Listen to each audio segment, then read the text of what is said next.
Hello, I'm Donald Martin, and I'm the writer and executive producer of Dim Sum Funeral. And you're probably wondering, what is a white person like me doing writing a Chinese movie? I was Chinese in another life. That is true. Hello, I am Anna Chi and director for Dim Sum Funeral.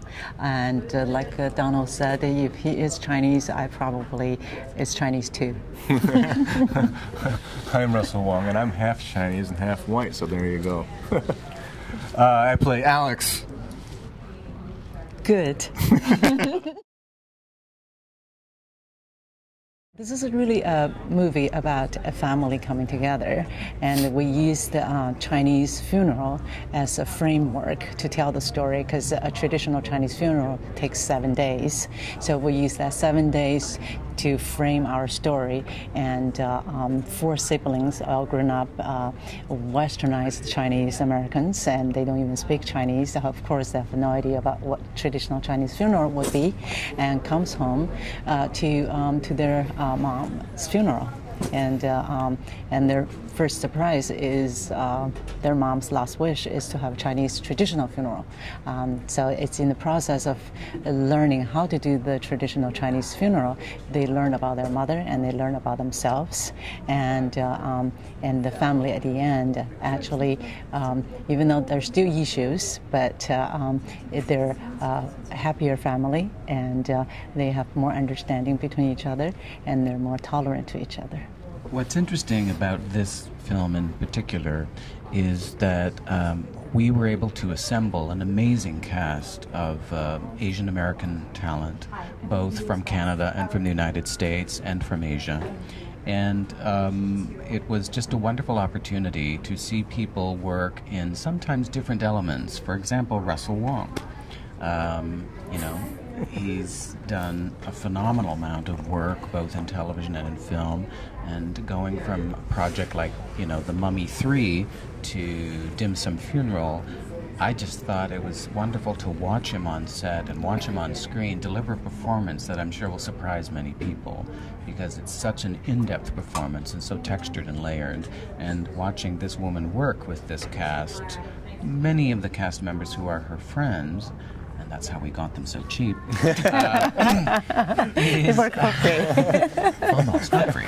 But it was a gift to me as a writer and as a producer to be able to watch Anna work in such an intimate way with this cast, dealing with issues that are not necessarily Chinese issues, but they're family issues. And it was wonderful.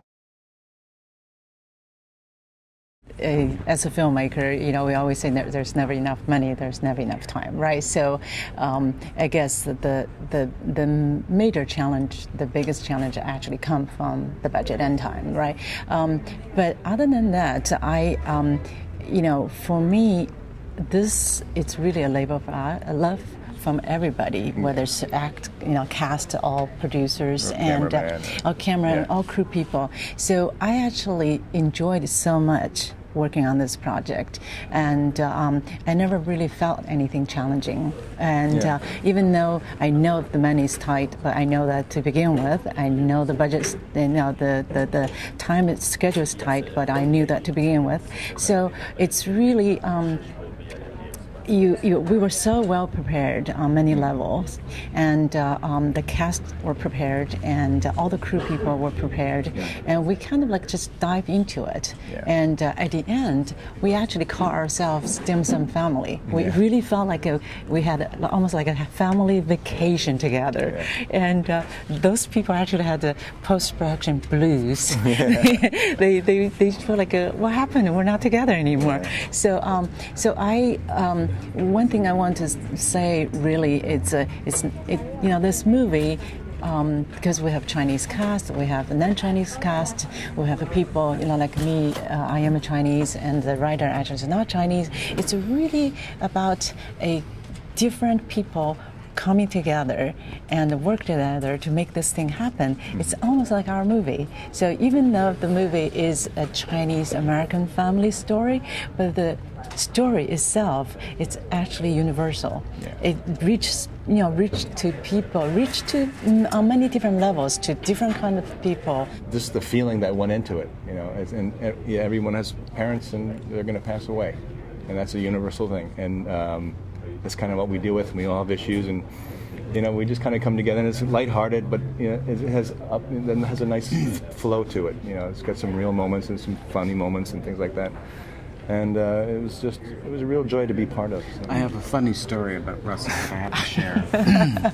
I didn't know him all that well prior to this movie, and when we had our cast read-through in Vancouver, he kind of cornered me before the read-through and stuck his finger in my face and said, "Now you listen to me. I don't cry." And I thought, okay, wow, what a jerk. So I said, fine, you don't have to cry.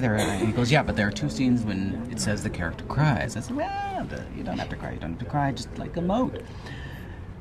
Well, when you watch this movie, and when we were on set, he does cry, and he is one of the emotional anchors of this film, and it just blows you away. So yeah.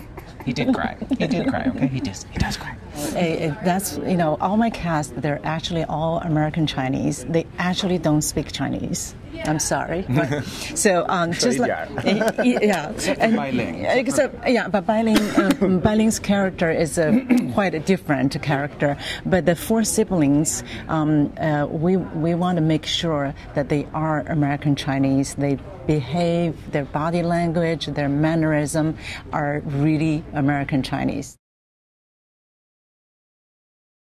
Actually, in Chinese, we have a thing called 剧本, 一句之本. It means script. That's the fundamental element of a project. So if you don't have a good script, it's impossible to make a good movie. Sometimes a good script can turn into not so good movie.